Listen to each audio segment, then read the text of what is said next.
Hey everybody, all of our fellow hunker downers, as Leslie Jordan would say. I'm making a pot of brothy beans and I am going to share the recipe with you. I made this dish the other night and did not put any recipe or video with it because I was just experimenting and it was amazing. So what I'm going to do is show you all the ingredients that I'm going to put into the pot, and then I'll compile it together once everything's ready and show you a picture at the end. So basically I started out with one whole zucchini, one whole squash, and one small to medium sized Vidalia onion. I added a teaspoon of cumin, a teaspoon of chili powder, salt and pepper to taste, and a teaspoon or two of garlic. So I've put all that into my pot together, and I've always talked about how I put my herbs and spices together in the beginning so that they can really cook with the sauteed vegetables, and it just makes sure that the flavors really develop. So now I'm going to add a can of diced tomatoes. I'm going to add 2 cans of cannellini beans, the Italian or the navy beans, whatever you want to call them.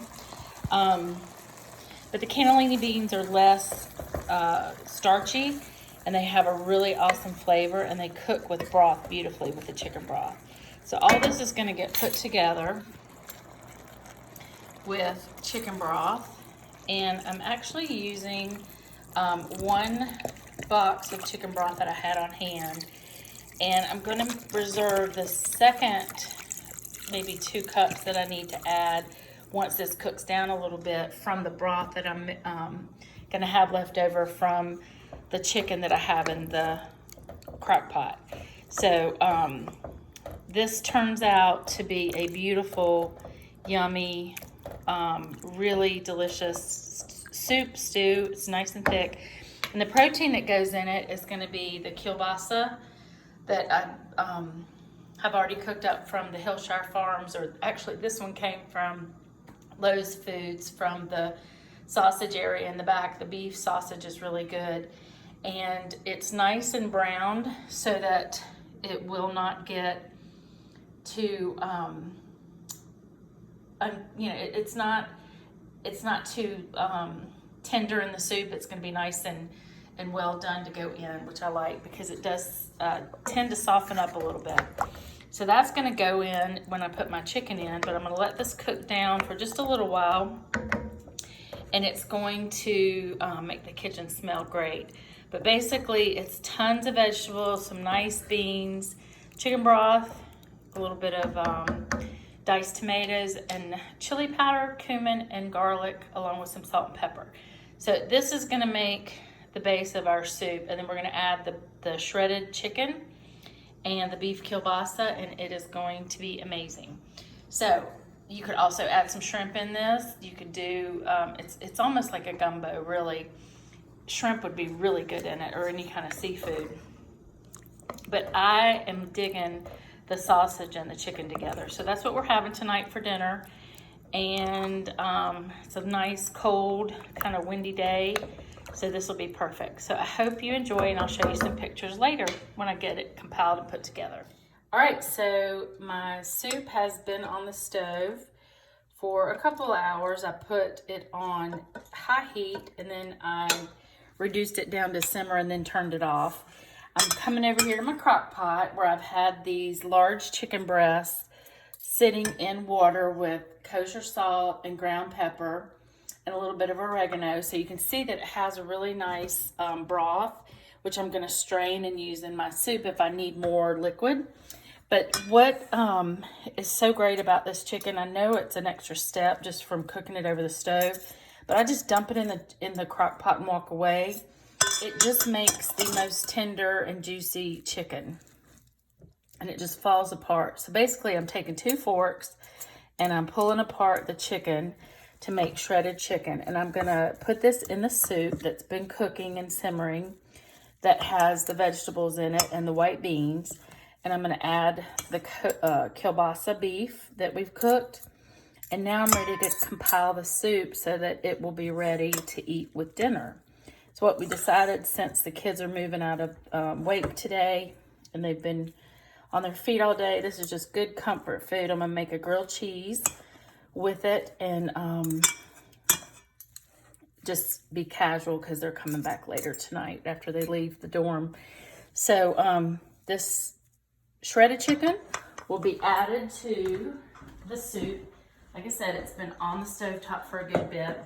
It's really cooked down nicely. It's got great texture. It has everything cooked down. I'm not sure if I like the vegetables cooked down this much or if I like it better the other night that the vegetables were a little crunchier or a little less done, but needless to say, it'll have the same flavor. So now I've got the beef kielbasa that I cooked earlier and let dry and just stored for the time being. That's going to go on top of this soup.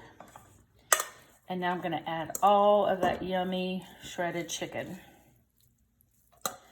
that I just shredded up from the crock pot. I think I might have too much. Let me see. All you do is you stir and you keep going. And once you get to a place you like, then you stop. But this could probably even go into another pot with all of the chicken broth left over from the crock pot, and it would almost double in size for a soupier, brothier meal. So I'll probably add some more chicken broth to this, but as you can see, it has everything yummy that you could possibly imagine in a bowl that is just going to be awesome comfort food after a full day of moving and running around. And this is probably, I could have cut back on the chicken even, but this is going to be great. It's going to be hearty, and I'm probably going to freeze a little bit too because I start work next week. So we're done here, and I'm probably going to separate it and stretch it out a little bit with some more chicken broth, but it'll be a perfect meal for tonight, and I hope you enjoy. I just added all of the chicken broth that was in the crock pot left over from when I made the shredded chicken and changed pots. I went from this size pot to this size pot, and I'm gonna have enough for dinner tonight, plus equal amount of what we're gonna, I mean, this will feed us a family of 5, which is what we are, for 2 full dinners to go with our sandwiches tonight. We'll have enough to basically freeze and have for a whole nother meal. So we're only talking about 1 zucchini, 1 squash, 2 cans of beans, 3 or 4 chicken breasts, and a link of beef kielbasa. I mean, that's it. And look at how much food you get, and look how much you're gonna have to eat for another time. So I really do think it's great to do stuff like this to put in the freezer. You can control your salt. You can beef up your protein if you want. You've got your vegetables hidden and cooked down for kids that pick at vegetables. And I think this is probably one of the best recipes that I've made in a long, long time. And there is no dairy. It's absolutely dairy free. Low in salt, you can add your own if you want to, but you don't really need to with the kielbasa and the other things that we've added. So here you go. This is it. We're done here. Have a great meal, and ask me any questions you might have, and I'll direct message you or answer in the comments.